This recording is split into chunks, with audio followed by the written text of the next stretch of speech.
Speaking of ratings, the Madden Top 10 wide receiver ratings were released yesterday as well. And I'm just going to cut to the chase, i.e. the Jamar Chase. He's not listed amongst the top 10, and he was not happy about it. He posted, "I'm going to keep working, extra motivation." And Tom Brady, by the way, saw that and responded, "Don't sweat it. Madden didn't even put me in the game my second year."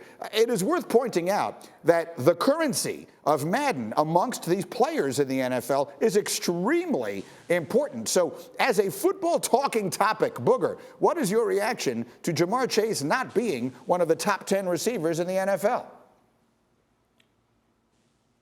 Well, Greeny, any list that has the top 10 receivers that doesn't include Jamar Chase is a dumb list. I'm going to just say that first and foremost. I think he went out and he proved last year that not only is he a top 10 wide receiver, Greeny, he might be top 5 already, and everyone's going to say, okay, but I need to see him do it twice. Okay, guess what? Tune in this season, and barring injury, he's going to show you that he's a top 5 wide receiver. Beyond that, Greeny, there's really nothing else I can say about it. It's just a dumb list. I mean, the guy proved it on the field last year. There's nothing more to say.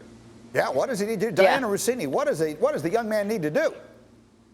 Yeah, this blew me away. We know why the Cincinnati Bengals team was so good in the Super Bowl this year, and a lot of it fell on the shoulders of Jamar Chase. Just think about this, Greeny. He's had more 200-yard receiving games than Randy Moss did his entire career.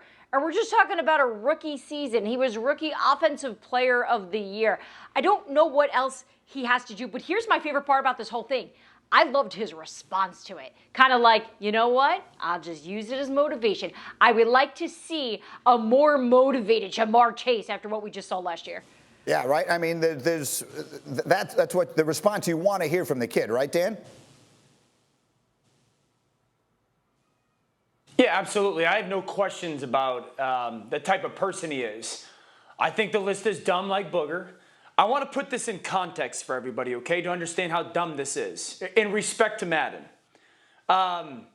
There's 2 names that he has that are in the top 10 that should be replaced with Jamar Chase's name. I like these players. I love Terry McLaurin. Terry McLaurin's best season is like 87 catches for 1,000 yards. His last 2 years, he has 9 touchdowns. Jamar Chase last year went 81, 1,455 yards, and 13 touchdowns. He's got to be in there over Terry McLaurin, who I love. And he also has to be in there over Amari Cooper. Amari Cooper hasn't had a 10-touchdown season, let alone 13. Amari hasn't had a 1,200-yard season, let alone 1,400-plus yards. And he's only had more than 81 catches, I think, twice. Jamar's rookie season was better than both those guys have ever put up, and that's in a ton of respect for them. He has arguably the greatest rookie season ever, certainly in the modern era. So just out of the respect for their performance, he needs to be in that top 10. And he was unbelievable in the playoffs, too, which has to count for something as we go forward. And by the way, thanks for watching ESPN on YouTube. For live streaming sports and premium content, subscribe to ESPN Plus right now.